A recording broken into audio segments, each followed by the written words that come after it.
Hello friends, welcome to EPG Pathshala.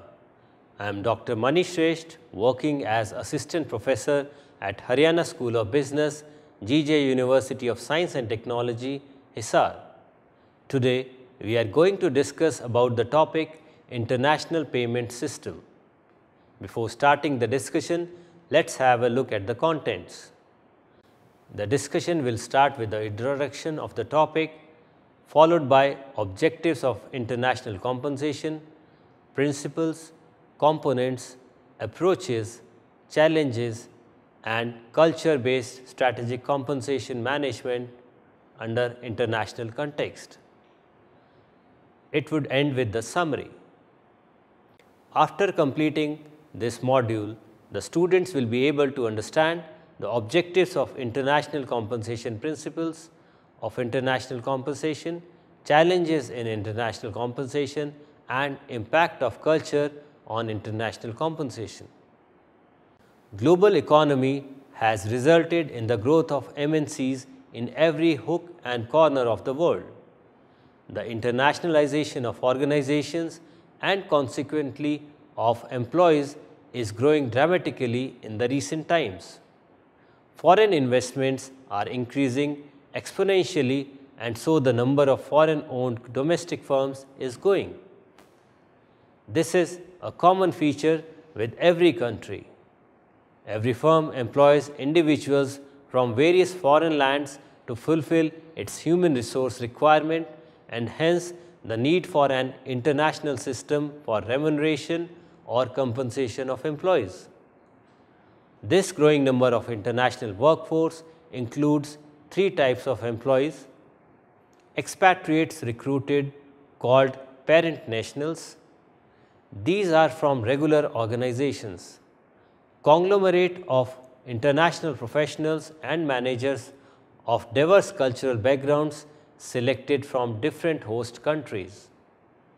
Third, country nationals. Owing to the huge cultural difference in all types of employees, the human resource managers are needed to coordinate policies and procedures for the firm's home country employees and also for subsidiaries employees all across the world to give a systematic shape to the international compensation system. This compensation system is expected to balance the needs, desires of PCNs, HCNs, and TCNs. The compensation given to all the three categories of workforce can vary considerably. Generally, the compensation given to local employees is the most cost effective. Actually, the more locals are employed at the work site, the lower the labor cost is and the higher is the return on invested capital. The cost involved in reallocation of any employee to a foreign land is substantial.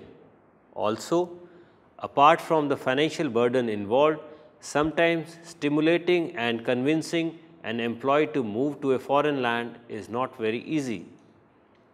So, all the more additional benefits have to be offered. So, the question arises, why at all there is a need to send employees to a foreign site? The most common reasons that have been suggested globally are: present employees that are currently living at foreign work site do not have the required skill sets or knowledge or related work experience. The organization plans to develop its existing workforce in such a way that they possess a global perspective. The organization wants to make international exposure a regular feature of the career development program of employees. Present employees who already live at foreign work site do not have necessary knowledge of the business, its operations, plans, policies, and strategies. The HR manager of an organization has to face a diverse set of issues managing the compensation of especially those employees who work in foreign countries. The compensation issues that crop up in this area may be like incentives needed to convince employees to move to and fro from a foreign location, allowances for repatriation, labor laws of host country, allowances to match the cost of living in the host country, currency fluctuations, existing compensation practices. Appoint employees to a foreign work site. Appointing employees with the required skill sets and know-how or convincing existing employees to relocate to a foreign work site demands the concerned HR to deal with a vast array of issues related to compensation as well as incentives. The designing of compensation package and calculation of various incentives and packs may vary from one employee to another and also across locations. The appointment of an employee at a particular location requires an analysis of few aspects. Every location has its unique plus and minus points, and the perception of these points also depends upon the thought process of individual employee. These plus and minus points may be related to geographical location, state of employment, climate, availability of educational institutions, medical facilities, and other social and political environmental factors. Relocation incentives are to be dealt with very cautiously by the HR managers. The first issue is that of the additional pay required to induce an employee to shift from his current location to a foreign site. Sometimes the location is so good and attractive that any employee would willingly agree to move only if the organization guarantees that he or she would be financially as well off as his home country. But actually, in most cases, an employee who is asked to relocate will definitely demand some premium over and above his or her current emoluments. The second issue involves housing. In several cases, the employee owns a house and expects the organization to either cover all expenses involved in selling that property or provide rental and maintenance assistance during his or her absenteeism from the country. The third concern that the organization has to take care of is that of all location and moving charges involved in shifting the employee along with his family. In certain cases, where moving the family is impractical and impossible, special arrangements have to be made by the organization for their maintenance and stay at the current residence. In such cases, the transfer will probably be limited to an year or two with at least one completely paid leave at home every year. Undesirable locations. In foreign work sites where climatic, political or social conditions are not very favorable, a hardship or location allowance is additionally given to employees. As mentioned earlier, most compensation plans include cost equalization allowances that consist of difference between the cost of living in home country and host country. The point to be noted here is that most of the times compensation computations are done in home country currency, whereas actually the payments are made in host country currencies. Objectives of international compensation. The basic objective of international compensation is same as general compensation management, that is, the idea is to pay your employees fairly while staying in line with the company budget. However, understanding the ways in which international compensation management affects business outcomes can help you leverage your compensation plan to achieve better results for your company. Here are some of the additional objectives of international compensation management. That is, to attract the top talent. The primary goal of every compensation plan of the organization should be to recruit qualified talent. This can be achieved only when you have a competitive compensation plan in place. This makes an organization in a better position to attract top industry talent. to retain and reward personnel. Another objective of international compensation management is to retain and reward personnel of the organization.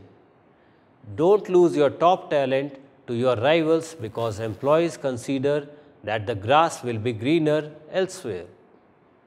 Find out market values for your employees and pay accordingly. You can also set up pay for performance models to drive performance by encouraging associates to reach new goals and push further. To boost motivation. When structured effectively, your compensation plan can drive motivation across your teams. Employees who know that they are being fairly compensated for their work feel appreciated and are therefore more likely to stay engaged, committed, and productive. A well-developed compensation plan can also increase job satisfaction in general. To be compliant, compensation isn't just about being fair within the industry. It must also comply with federal regulations such as Fair Labor Standards Act. While adhering to standards can complicate your compensation management, it will help protect your company against litigation and ensure fairness across the board of your personnel. To maximize return on investment, it requires some fine-tuning, but compensation management is most effective when you get the biggest bang for your buck. In other words, if you can create a compensation plan that stays within budget while also driving productivity through pay for performance and other motivational tactics, you are creating a plan that is both equitable for the company and advantageous for hardworking employees. Success of any compensation plan depends upon a lot of factors. These factors are including certain principles of international compensation. The principles are legal. International compensation should be based on the legal environment of the country. Different countries have different laws related to compensation. The compensation policies of the organization should be based on these laws of country. Adequate.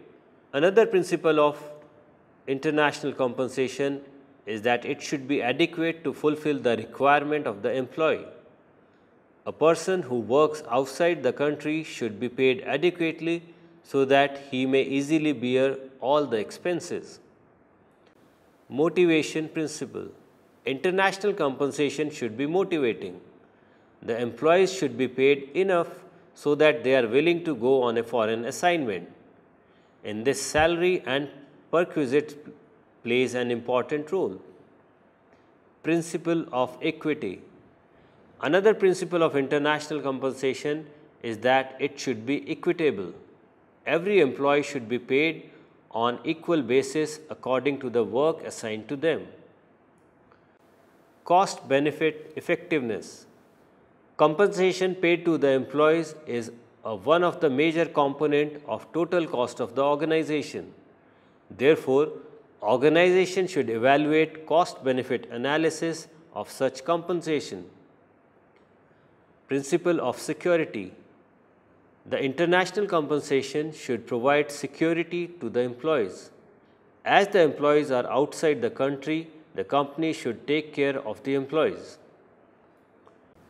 Components of internal compensation include base salary, benefits, allowances, incentive, hardship premium, long-term benefits, taxes.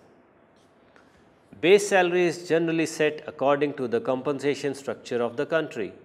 Therefore, an Indian manager working for United States MNC and assigned to Germany would have a base salary structure in India. This basic pay acts as a benchmark against which all the benefits are calculated. Benefits also in the form of indirect compensation constitutes a large portion of international pay package. These may include a wide list of items like festival celebrations, gifts, transportation facility, vehicle, telephone bills, etc. In fact, it is the general tendency of employees to stick to organizations that generate lucrative benefit options. Allowances are also an important part of international compensation system. The most significant component of international compensation is the difference between the cost of living in home and in foreign location. House allowance, relocation allowance are some other common allowances. Hardship premium is something that is treated as an inducement to accept an overseas assignment. Such premium varies from 5 to 40% of the base salary. Actually, the compensation calculated is based upon the assignment, hardships, tax differences, and length of assignment.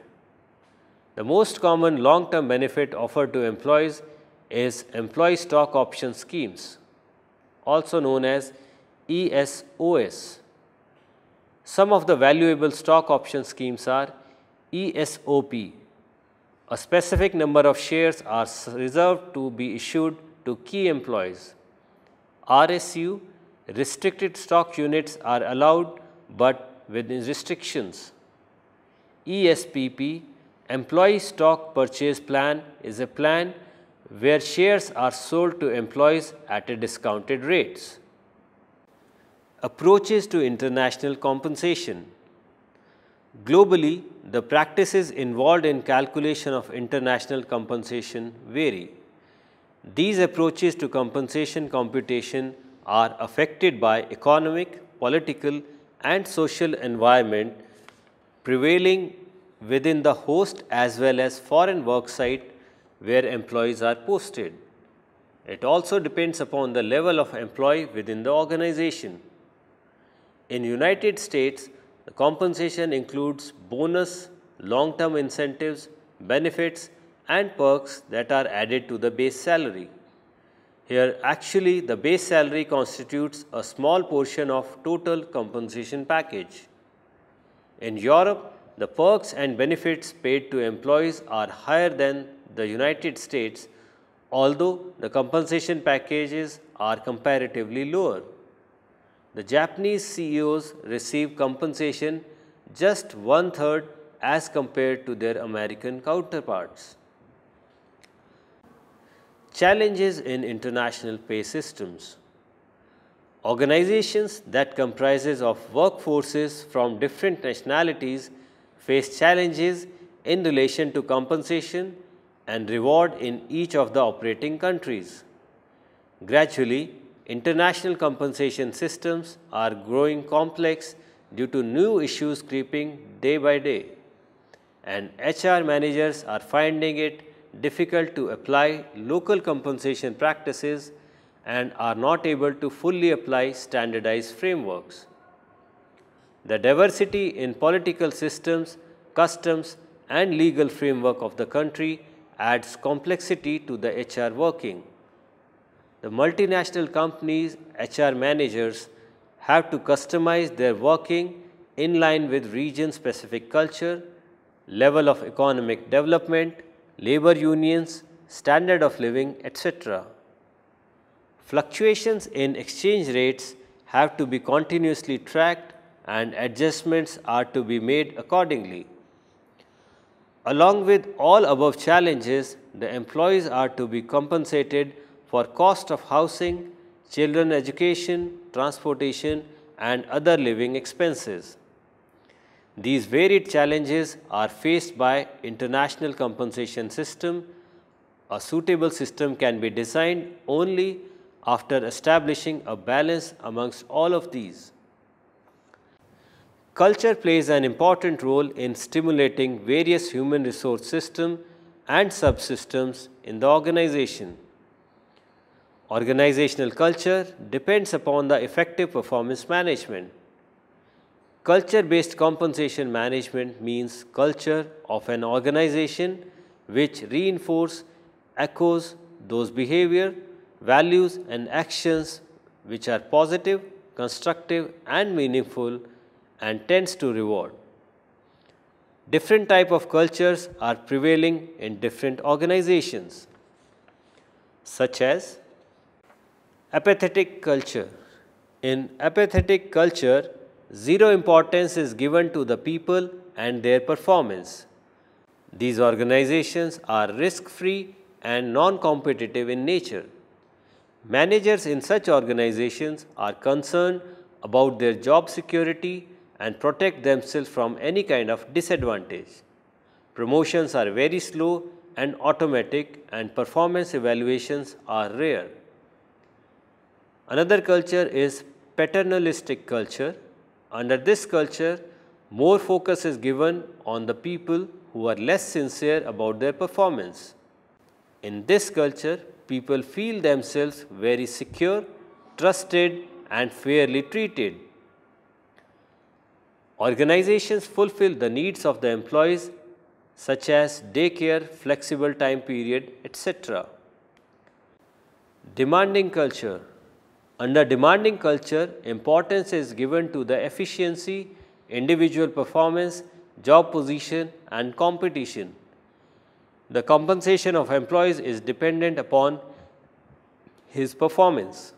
Here, improving performance is a constant challenge. In such cultures, strategic compensation is highly valued and is an important part of the competitive priorities. And finally, the involvement culture. Under this culture, importance are given to both people and performance. Organizations with such culture are more competitive, innovative, risk-taking, and group importance. Here, people continuously motivated and nurtured for regular improvement. These are actually truly learning organizations. Everyone has a stake in group incentive plan, and also stock ownership in most of the cases.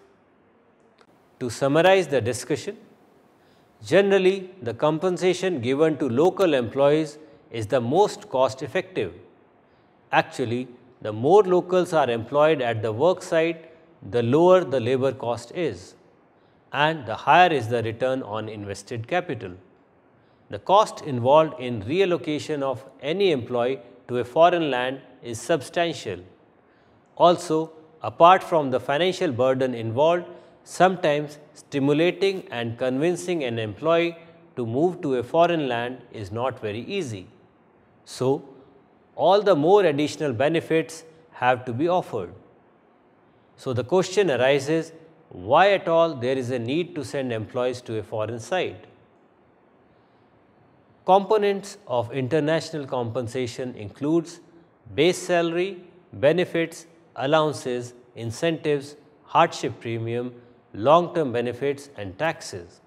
The basic objective of international compensation is same as general compensation management, that is, the idea is to pay your employees fairly while staying in line with the company budget.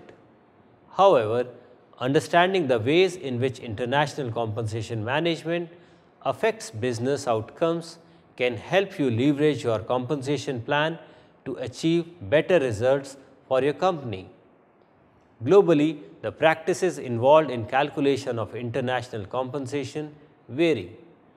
These approaches to compensation computation are affected by economic, political, and social environment prevailing within the host as well as foreign work site where employees are posted. It also depends upon the level of employee within the organization. Culture plays an important role in stimulating various human resource systems and subsystems in the organization. Organizational culture depends upon the effective performance management. Culture-based compensation management means culture of an organization which reinforces, echoes those behavior, values, and actions which are positive, constructive, and meaningful and tend to reward. Different types of cultures are prevailing in different organizations. Happy learning!